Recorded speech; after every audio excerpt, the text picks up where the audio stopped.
The Rich Tailor Story.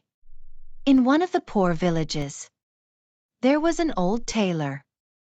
This man was the only tailor in the village, and he sewed clothes for all the villagers at good prices.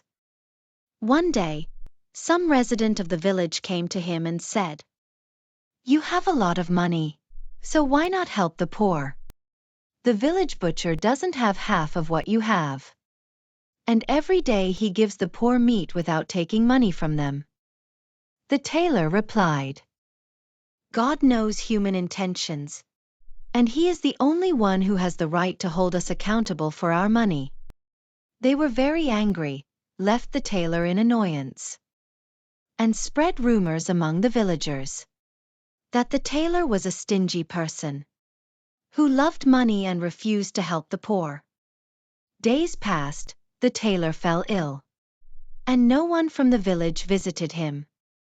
The tailor died alone without anyone asking about him. A month after the tailor's death, the butcher stopped sending meat to the poor. When the villagers asked him why, he told them, "The meat that I was distributing was not from my personal money.